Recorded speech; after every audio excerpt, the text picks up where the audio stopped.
Australia का सूखा रेगिस्तानी इलाका जिंदा रहने के लिहाज से दुनिया की सबसे मुश्किल जगहों में से एक है।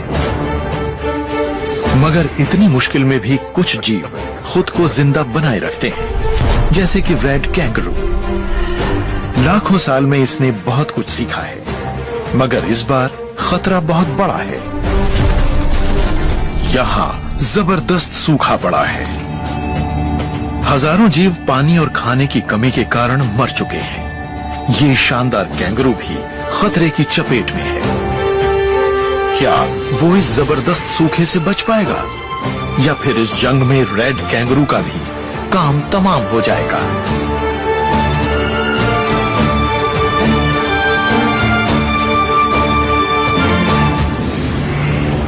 ऑस्ट्रेलिया दुनिया का सबसे पुराना कॉन्टिनेंट। करीब 3/4 ऑस्ट्रेलिया ऐसा ही दिखता है। इसके बीच वाले हिस्से में साल में सिर्फ 13 सेंटीमीटर बारिश होती है। टेम्परेचर 44 डिग्री सेल्सियस तक पहुंच जाता है। मगर यहां रहने वालों की मुसीबत यह है कि यहां मौसम का कोई अंदाजा नहीं लगाया जा सकता। ये ऐसा इलाका है जहां मौसम नहीं बदलता, सिर्फ उसका मूड बदलता है। यहां वही जिंदा रहेगा जो मौसम की मार झेल सके और उसके साथ चल सके। ऑस्ट्रेलिया के रेगिस्तान में रहने वाले रेड कैंगरू की तो इस काम में पूरी मास्टरी है। बच्चे को थैली में रखने वाला ये दुनिया का सबसे बड़ा जीव है।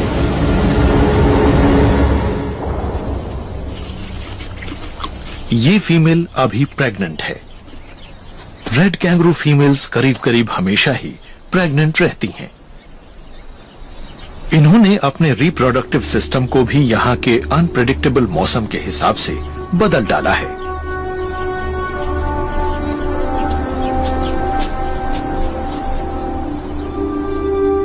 एक फीमेल एक साथ 3 बच्चों तक को पाल सकती है और तीनों डेवलपमेंट की अलग अलग स्टेज पर होते हैं।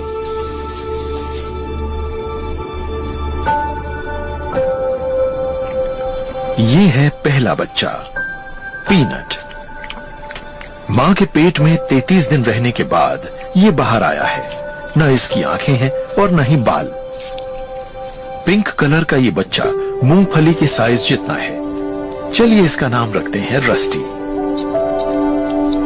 अभी इसमें ताकतवर पिछले पैरों के निशान तो दिख ही नहीं रहे, जो कैंगरू की सबसे बड़ी पहचान होते हैं। हाथों से मां के पेट पर चढ़ते हुए ये निपल्स तक पहुंचने की कोशिश कर रहा है, सिर्फ स्मेल और अपनी इंस्टिंक्ट की मदद से।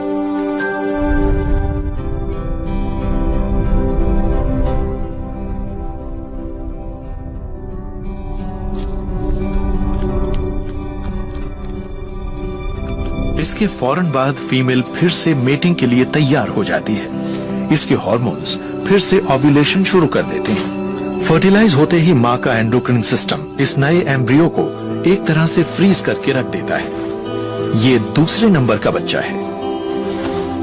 इसका डेवलपमेंट तभी शुरू होगा जब पीनट मां का दूध पीना कम करेगा। और ये है तीसरे नंबर का बच्चा। ये पाउच के बाहर से भी कभी कभार मां का दूध पी लेता है। बाकी टाइम ये आसपास की दुनिया देखता रहता है।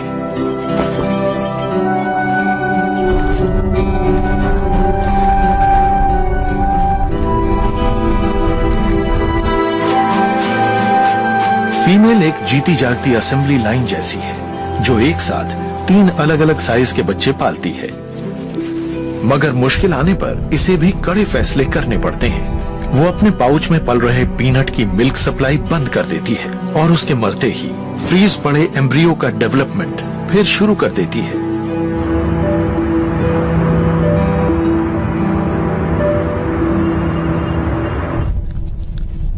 मगर हमारा रस्टी बहुत अच्छे ढंग से बड़ा हो रहा है। अब तो वो थोड़ा थोड़ा कैंगरू जैसा दिखने भी लगा है।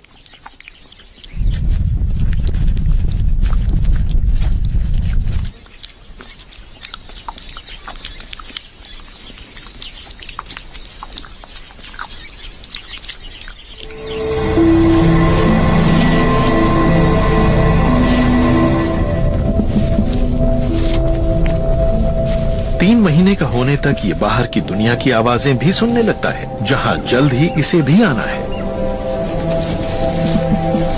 ये दुनिया इसके लिए बहुत अनजानी है और इसीलिए वो कुछ टाइम और पाउच में ही रहना पसंद करेगा।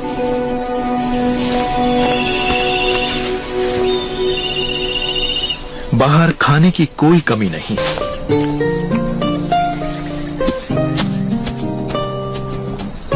मगर इस इलाके में लंबे पैर सिर्फ कैंगरू के पास ही नहीं होते। ये एम्यू है, ऑस्ट्रेलिया की सबसे बड़ी नेटिव बर्ड। इसके पैर भी खूब बड़े होते हैं।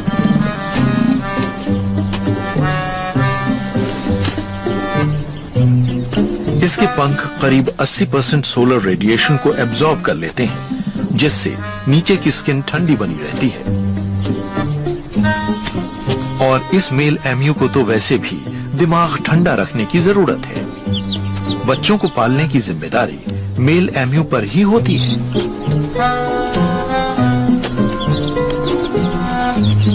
बच्चे पूरे 18 महीने तक उसके साथ साथ बने रहते हैं। मगर एम्यू कैंगरू जैसे केयरिंग पेरेंट्स नहीं होते। नए बच्चे पैदा होते ही ये बड़े बच्चों को छोड़ देता है। ये कैंगरू की तरह उनकी देखभाल नहीं करता। रस्टी तो अब भी खाने और प्रोटेक्शन के लिए अपनी मां के भरोसे है और उसके साथ ही बना रहता है। मगर अब लगता है कि उसे भी आजादी की हवा लग गई है। शायद यहां कुछ मजेदार देखने को मिले। जल्दी ही वो दूसरे कैंगरू से दूर चला जाता है और यहां उसके लिए खतरा हो सकता है। कैंगरू के बच्चों के लिए तो खतरा और भी ज्यादा होता है।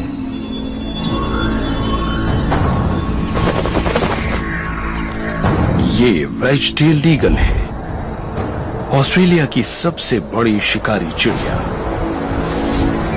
और कैंगरू के बच्चे इसे बहुत पसंद भी हैं।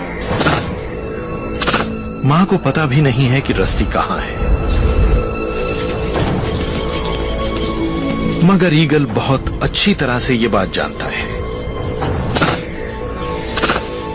रस्टी के बड़े कान उसे बता देते हैं कि कुछ गड़बड़ है, मगर अभी वो इतना बड़ा नहीं हुआ कि ठीक ठीक समझ सके।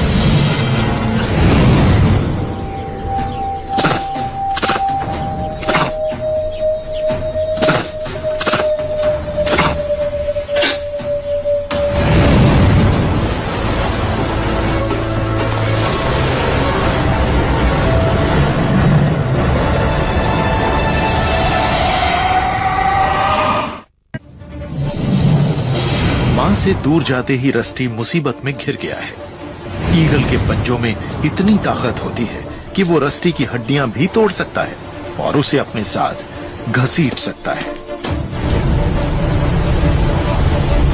मगर तभी आसपास कुछ हलचल सी होती है। एक बेचारा खरगोश जान बचाकर भाग रहा है।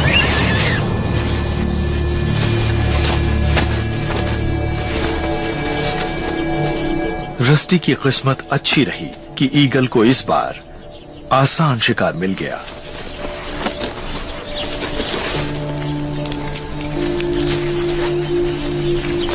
रेड कैंगरूज और वेज-टेल्ड ईगल्स एक ही इलाके में रहते हैं और जब ईगल के बच्चे छोटे होते हैं तो वो लगातार शिकार करता है। ईगल की 10% से ज्यादा डाइट कैंगरू से ही पूरी होती है।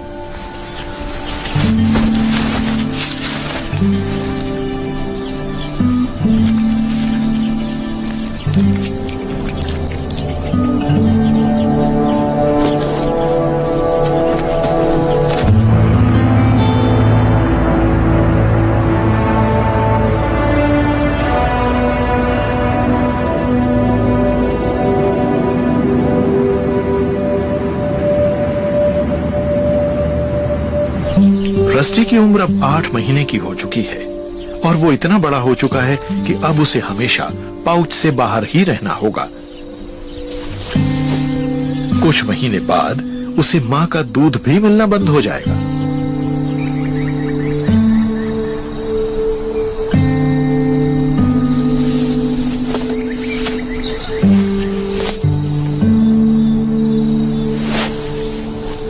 अब मां धीरे धीरे उसकी मिल्क सप्लाई कम कर रही है, क्योंकि उसके पाउच में एक और बच्चा पल रहा है और उसे भी न्यूट्रिशन चाहिए।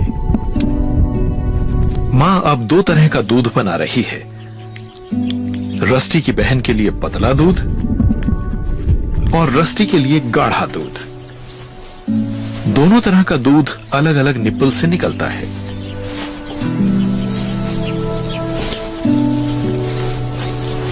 मगर रस्टी जैसे मेल्स खूब दूध पीते हैं और दूध पीना छोड़ने तक फीमेल कैंगरू से 10% बड़े हो चुके होते हैं।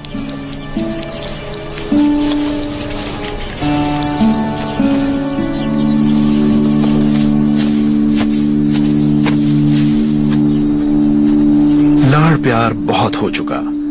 रस्टी की मां ने अब उसे पूरी तरह से अलग कर दिया है। दूध अब दूसरे बच्चों को चाहिए। रस्टी भी आसपास के इलाकों को जानने समझने निकल पड़ा है।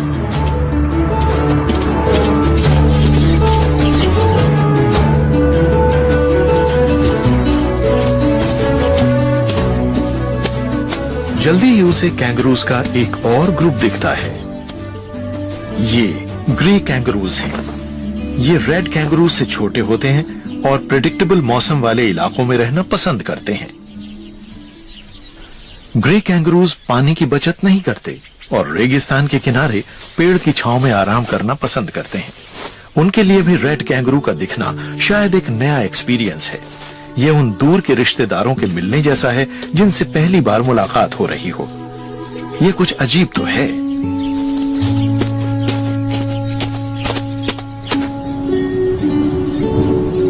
और यह है कैंगरू परिवार का एक और सदस्य, वॉलरूज। साइज के हिसाब से ये रेड कैंगरू और वॉलबीज के बीच की स्पीशीज है। ये शेड और पानी की तलाश में अक्सर पहाड़ी इलाकों में ही ज्यादा मिलता है। रेगिस्तान में रहने वालों के लिए पानी से कीमती कोई चीज नहीं होती, मगर गारंटी नहीं कि पानी मिल ही जाएगा। ऑस्ट्रेलिया के इस हिस्से में मौसम का कोई भरोसा नहीं। यहाँ कभी भी कुछ भी हो सकता है। जहाँ पानी होता है, सारे जीव वहीं जमा होते हैं। एम्यू, रेड कैंगरू और वॉलरूज सब पानी पीने आए हैं। मगर धूप इतनी तेज है कि पानी सूखकर दलदल बनता जा रहा है, जिसमें जीव फंस भी सकते हैं। रस्टी को वैसी तेज प्यास नहीं लगी है जैसी ग्रे कैंगरूज को लगी है। रेड कैंगरू की किडनी इतनी कमाल की होती है कि वो यूरिन को कंसंट्रेट कर लेती है और उनका कम पानी से भी काम चल जाता है। मगर ग्रे कैंगरू को लगातार पानी पीना पड़ता है और यही प्यास कई बार उन्हें मुसीबत में डाल देती है।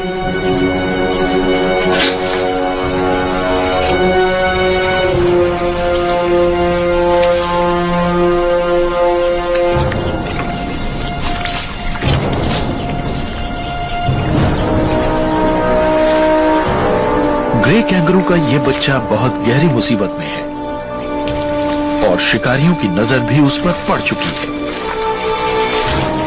ये शिकारी है डिंगो। कैंगरू का बच्चा अगर मिल जाए तो डिंगो की तो मौज हो जाती है। अगर कोई कैंगरू कीचड़ में फंस जाए तो उसे भला कौन शिकारी छोड़ेगा? दूसरे कैंगरू भी उसकी मदद नहीं कर सकते। इसका मरना तय है। रस्टी अभी सिर्फ 18 महीने का है, मगर उसमें इतनी समझ तो है कि वो झटपट खतरे से दूर भाग आया। उसे अब बढ़िया खाने की तलाश है। वो अब भी बच्चा है और एडल्ट्स के मुकाबले तेजी से एनर्जी खर्च कर रहा है।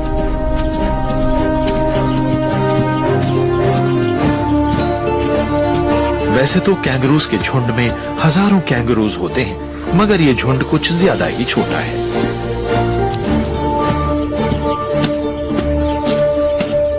और रस्टी के यहां पहुंचते ही इस ग्रुप के एक मेल के कान खड़े हो गए। दोनों का साइज और एज एक जैसा ही है। जोड़ी बराबर की है, लिहाजा मुकाबला शुरू हो गया। मगर ये कोई जिंदगी और मौत का सवाल नहीं है।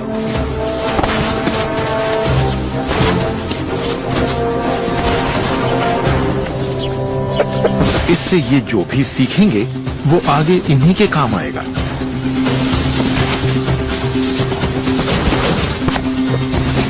जिसके हाथ लंबे होंगे मुकाबला वही जीतेगा और फीमेल्स को बस विनर से ही मतलब है।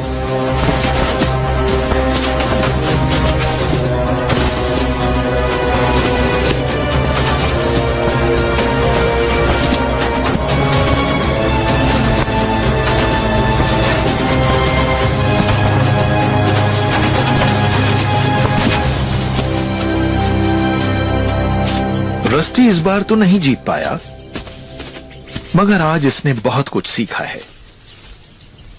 इस उम्र में कैंगरू काफी सारी चीजें सीखते हैं, जिसमें काफी सरप्राइजेस भी होते हैं।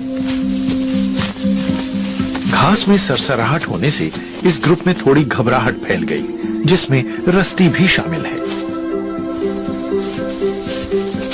मगर रस्टी पास से देखना चाहता है। ये एक सिंगल बैक लिजर्ड है।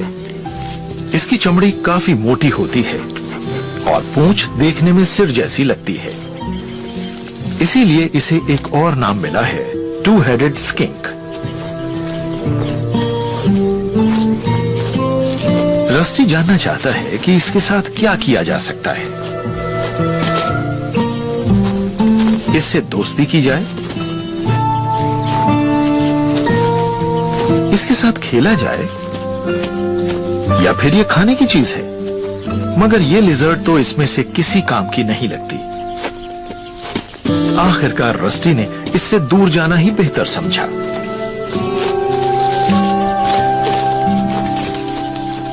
सेंट्रल ऑस्ट्रेलिया का यह रेगिस्तान कई हफ्तों से सूखा पड़ा हुआ है। छोटे मोटे सारे पौधे खत्म हो चुके हैं। खाने की जब इस हद तक कमी हो जाती है, तब भी रेड कैंगरू जिंदा रहने का कोई तरीका निकाल ही लेते हैं। हालांकि पानी के बिना वो भी जिंदा नहीं रह सकते। मगर करीब 150 किलोमीटर दूर मौसम बदल रहा है।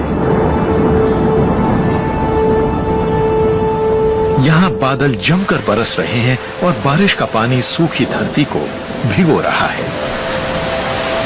यही पानी नहरों नदियों से होता हुआ सैकड़ों किलोमीटर दूर तक पहुंच जाएगा, जहां बारिश हुई भी नहीं है। अभी तो ये नहरें सूखी हैं, मगर क्योंकि ये निचले इलाके में हैं, इसलिए जल्द ही पानी यहां पहुंच जाएगा।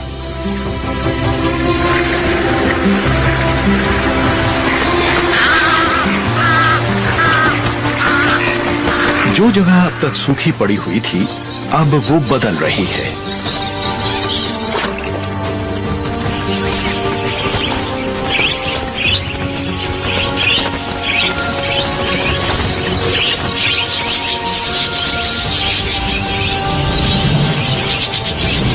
बजरीगर्स के बड़े बड़े झुंडों से लेकर डिंगो मदर और उसके बच्चों तक सब के सब पानी देखकर खुश हो गए हैं।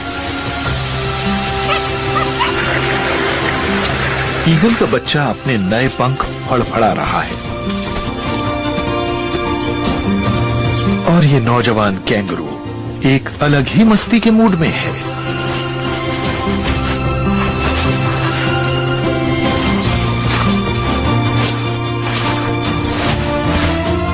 एमयू जमकर पानी पीते हैं। एडल्ट एमयू दिन भर में 15 लीटर तक पानी पी जाते हैं। सभी एमयूज की तरह बच्चे भी पानी में नहाने का मजा लेते हैं।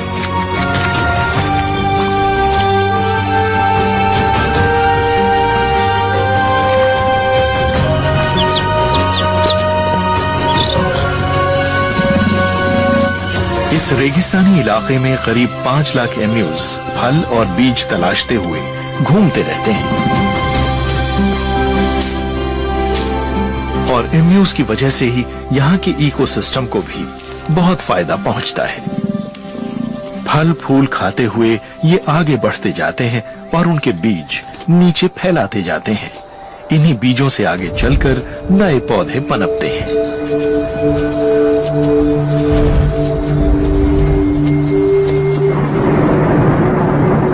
वक्त तेजी से गुजर रहा है। रस्टी अब 5 साल का हो चुका है। रेड कैंगरूज का ताकतवर शरीर इन्हें कहीं भी पहुंचा सकता है, लेकिन कई बार बदकिस्मती और कम एक्सपीरियंस की वजह से ये खतरे वाली जगह भी पहुंच जाते हैं।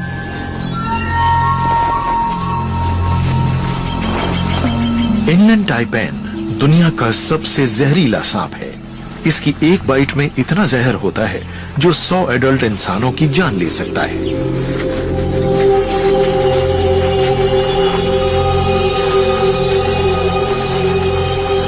और मैमल्स तो इसके खास दुश्मन हैं।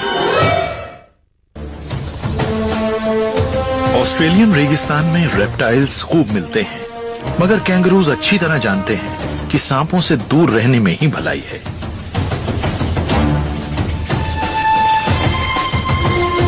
ऑस्ट्रेलिया में इंसानों की सबसे ज्यादा जान तो ब्राउन स्नेक्स की वजह से जाती है, मगर ये यहाँ का सबसे बड़ा रेप्टाइल नहीं है। रेप्टाइल किंग तो ये है। 2 मीटर तक लंबा पेरेंटी जहरीला भी है और भागता भी तेज है। एक बड़ा पेरेंटी छोटे कैंगरू तक को हजम कर सकता है, लेकिन आज तो ये इस ईस्टर्न ब्राउन स्नेक के पीछे पड़ा है।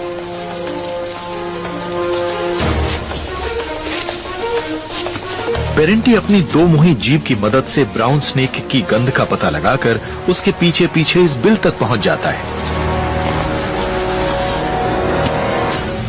बिल में सिर्फ एक ही रास्ता है और उसके आगे पेरेंटी तैनात है। बचने के लिए यहां छिपकर ब्राउन स्नेक ने गलती कर दी।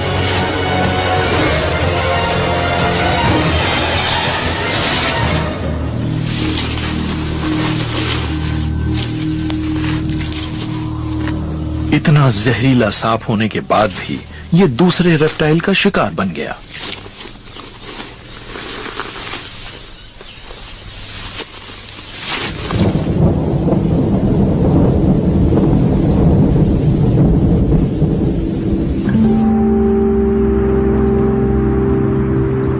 टाइम के साथ साथ रस्टी की उम्र और एक्सपीरियंस दोनों बढ़ रहे हैं।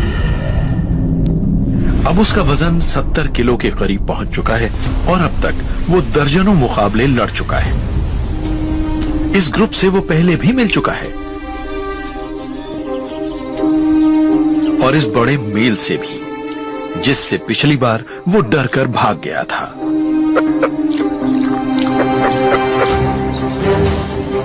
मगर ये 5 साल पहले की बात थी। इस बार रस्टी भागेगा नहीं। दोनों एक दूसरे के सिर पर अटैक करने की कोशिश करते हैं। दोनों ही अपना सिर पीछे रखते हैं ताकि वहां चोट न लगे। हालांकि ये एक तरह की कुश्ती ही है, मगर जो इसमें जीतेगा वो ग्रुप का लीडर बनेगा और हारने वाला एकदम अकेला रह जाएगा। टेस्टिकल्स में चोट न लगे इसलिए उनको अंदर की तरफ खींच लिया जाता है। डार्क ब्राउन कलर का रस्टी शानदार टक्कर दे रहा है, मगर ये अल्फा मेल उससे भी कहीं ज्यादा एक्सपीरियंस्ड है। कोई जीते या हारे, फीमेल्स को इससे फर्क नहीं पड़ता। उन्हें तो बस अच्छे जीन्स चाहिए। मगर इन दोनों में रस्टी ज्यादा जवान है और वो पूरी ताकत से लड़ भी रहा है।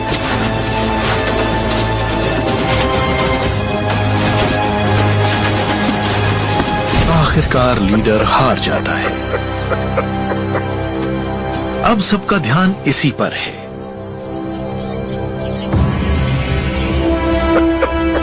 इनका नया लीडर रस्टी है और उसे इसका इनाम भी मिलेगा।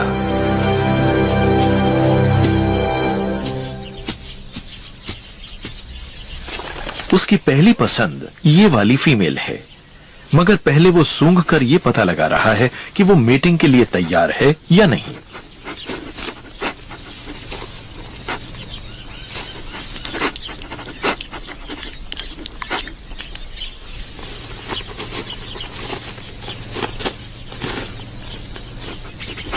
फीमेल तैयार है, मगर रस्टी के पास भी टाइम ज्यादा नहीं है। फीमेल बस कुछ ही घंटों के लिए रिसेप्टिव रहती है और मीटिंग इसी बीच होनी जरूरी है। इसमें ज्यादा टाइम नहीं लगता, लेकिन फीमेल भी तो एक नहीं है। रस्टी को बहुत काम करना है। अब वो किंग कैंगरू है और फीमेल्स के साथ मीटिंग के अलावा उसे दूसरे मेल्स को भी ग्रुप से दूर रखना है जो उसकी लीडरशिप को चैलेंज देने यहां आएंगे। मगर रस्टी की फिक्र यहीं खत्म नहीं होती। टेम्परेचर लगातार बढ़ता जा रहा है और जमीन सूख रही है। इवेपोरेशन इतनी तेजी से हो रहा है कि जानवर और पेड़ पौधों सबका बुरा हाल है।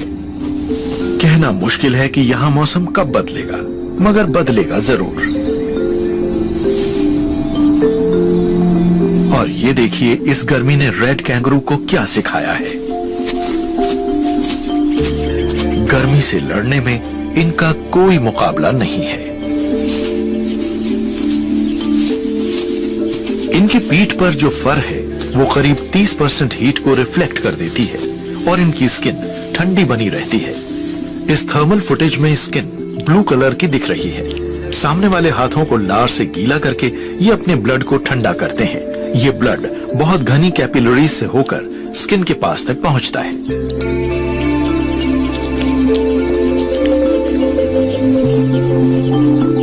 एक हफ्ते से ज्यादा हो गया है।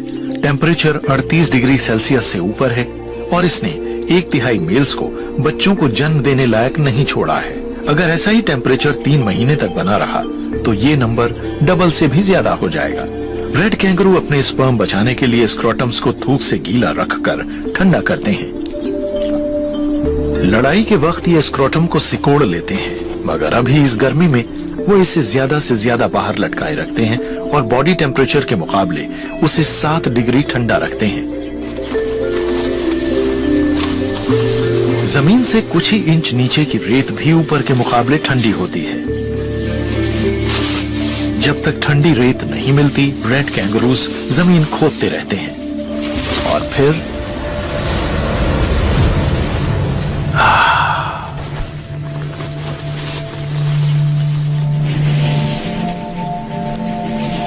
कई महीनों से यहां बारिश नहीं हुई है। सूखी बेजान घास से उसे खास एनर्जी नहीं मिलती, मगर तभी तेज बिजली कड़कने लगती है। हालांकि बारिश तब भी नहीं होती। बारिश के बजाय ये मुसीबत लेकर आती है, भूख से भी बड़ी मुसीबत।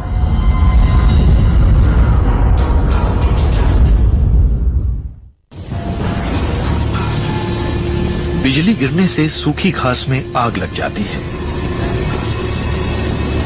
हालांकि कैंगरू आसानी से इस आग से बच निकलते हैं। ऑस्ट्रेलिया के सूखे इलाके का करीब 10% हर साल ऐसी आग में बर्बाद हो जाता है। कुछ ही घंटों में बची खुची घास भी खत्म हो जाती है। रस्टी को इससे दूर जाना होगा, मगर वो जाए भी तो कहां जाए? कहीं कुछ भी नहीं बचा है। ऑस्ट्रेलिया के रेगिस्तान में सैकड़ों साल में एक आध बार ही ऐसा सूखा पड़ता है। गर्मी अपने अब तक के सारे रिकॉर्ड तोड़ रही है।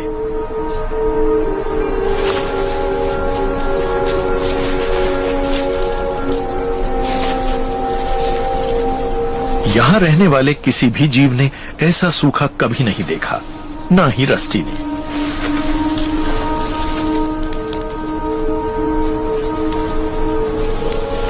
ज्यादातर जीव भूख और प्यास से बेहाल हैं। मगर इसके बाद भी अगर कोई जिंदा बच सकता है तो वो है रेड कैंगरू। इंसान के शरीर में 60% पानी होता है, जबकि रस्टी जैसे किसी कैंगरू में ये 70% तक हो सकता है। इतनी तेज गर्मी में भी वो डिहाइड्रेशन से बचा रह सकता है, जिसमें शायद ही कोई इंसान बच पाए। रेड कैंगरू को पसीना तभी आता है जब वो भागता है। आराम करते वक्त वो हांफते हैं, जिसमें पसीना निकलने जितना पानी खर्च नहीं होता। 1 मिनट में 200 बार सांस लेकर वो अंदर से अपने शरीर और दिमाग को ठंडा बनाए रखते हैं।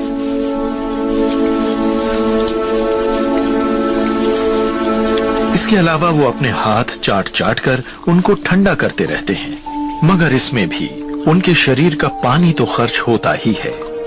अगर सूखा मौसम और लंबा खिंच गया तो शरीर को इस तरह से ठंडा रखना मुश्किल हो जाएगा। जहां भी थोड़ी सी छांव मिल जाए, कैंगरू वहीं सुस्ता लेते हैं। मौसम की मार के कारण फीमेल अपनी मिल्क सप्लाई रोक देती हैं। बच्चे पालना जरूरी है, मगर जान बचाना उससे भी ज्यादा जरूरी। पाउच से बाहर सिर्फ दूध पीने वाले बच्चे पहले मरते हैं। इसके बाद बारी आती है पाउच के अंदर रहने वाले बच्चों की। उनके मरते ही फीमेल अपने फ्रीज पड़े एम्ब्रियो को फिर से एक्टिवेट कर लेती हैं, मगर सूखा लंबा चला तो उसका मरना भी तय है। इसके बाद फीमेल रिप्रोडक्शन पूरी तरह से रोक देती हैं। रस्टी जैसे ताकतवर कैंगरू का भी बुरा हाल है। इन हालात में मेल कैंगरू पहले मरते हैं, खासकर रस्टी जैसे बड़े कैंगरू जिनको ज्यादा खाने की जरूरत पड़ती है।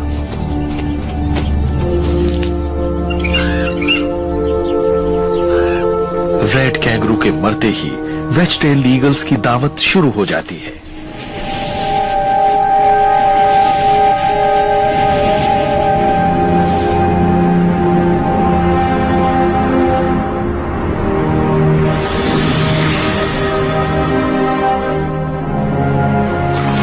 इस मौसम में सिर्फ रेड कैंगरू ही परेशान नहीं है, सूखे की मार सब पर पड़ी है।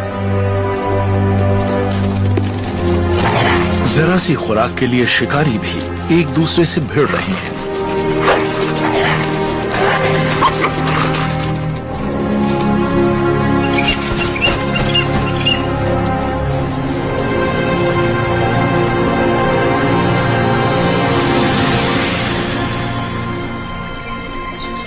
पानी थोड़ी बहुत जगहों पर ही बचा है।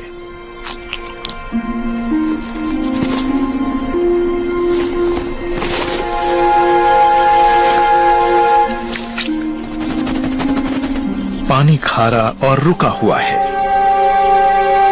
आमतौर पर जीव ऐसे पानी को मुंह नहीं लगाते।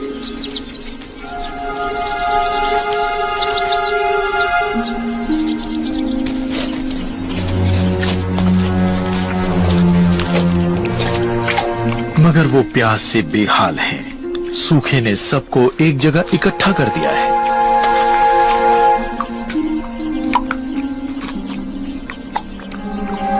और ये तो अभी शुरुआत है। ऑस्ट्रेलिया में अब ऐसे सूखे लगातार बढ़ते जा रहे हैं।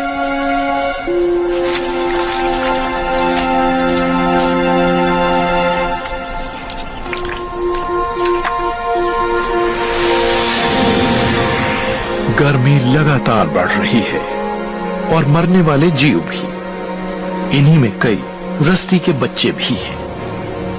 ऐसे इलाकों में सूखे की मार से 80% तक कैंगरूज जान से हाथ धो बैठते हैं।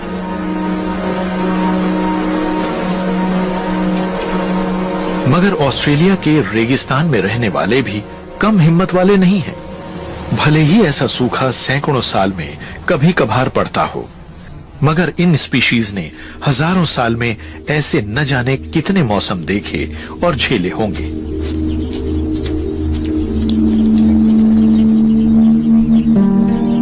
रस्टी अब भी जिंदा है। वो अपनी एनर्जी बचाकर बस इंतजार कर रहा है। मौसम बदलेगा जरूर, सारे दिन एक से नहीं होते। 12 महीने के जबरदस्त सूखे के बाद चारों तरफ उन जानवरों के ढांचे पड़े हैं जो मौसम की मार नहीं झेल पाए। मगर हालात कितने भी बुरे हों, वो बदलते जरूर हैं और यहां भी बदलेंगे। कहीं दूर बादल जमा हो रहे हैं। रस्टी को भी मौसम बदलने का पता चल गया है। कहीं ना कहीं बारिश हो रही है और जहां बारिश होगी वहां खाना भी होगा। उसे वहां तक पहुंचना ही होगा।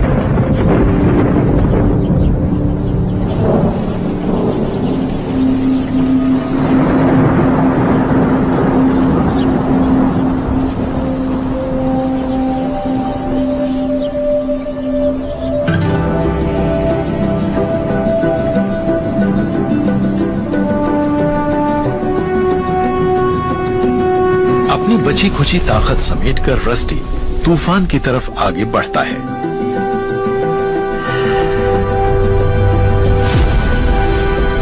जो रेड कैंगरू जिंदा बच गए हैं वो भी वहीं जा रहे हैं।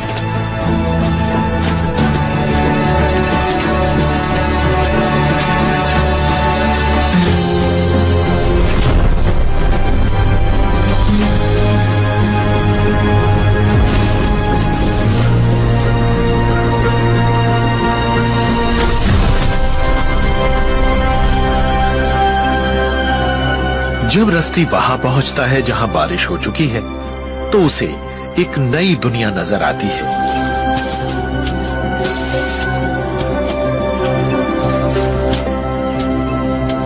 यहां न खाने की कमी है न पानी की। इनकी खुशी इस उछल कूद से साफ पता चल जाती है।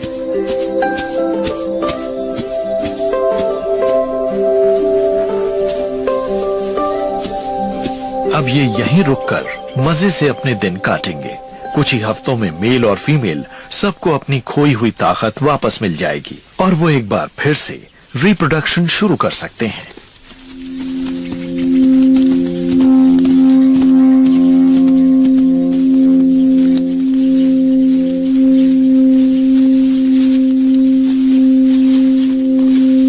मगर ये तो बाद की बात है। पहले इस नए खतरे से निपटना होगा। ये भूखे डिंगो हैं।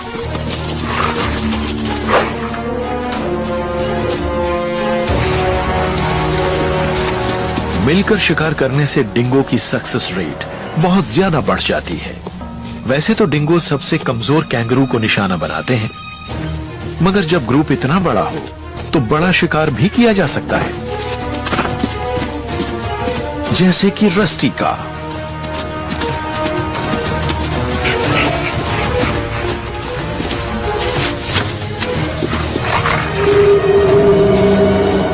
मगर खुशकिस्मती से उसकी खोई ताकत वापस आ चुकी है और वो पूरा जोर लगाकर भाग सकता है।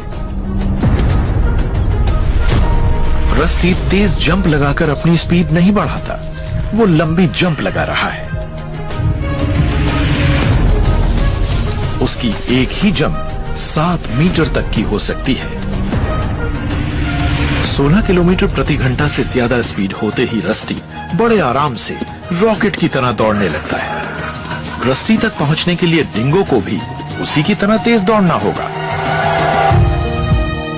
अब रस्टी की स्पीड 40 किलोमीटर प्रति घंटा हो चुकी है और डिंगो के मुकाबले वो करीब आधी एनर्जी ही काम में ला रहा है। डिंगो कभी उस तक नहीं पहुंच सकता।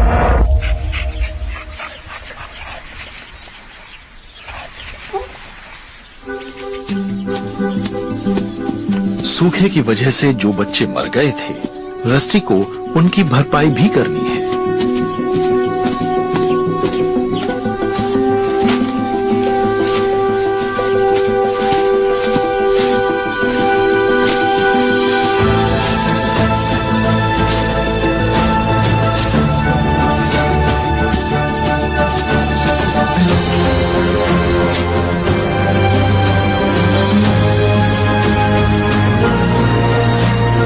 उसका वजन 90 किलोग्राम है।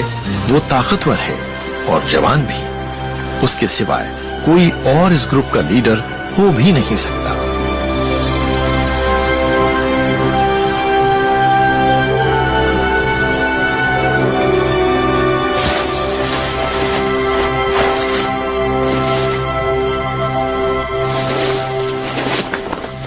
रस्टी के बच्चों को भी ऐसे ही मुश्किल और अनप्रेडिक्टेबल मौसम का सामना करने के लिए तैयार रहना होगा।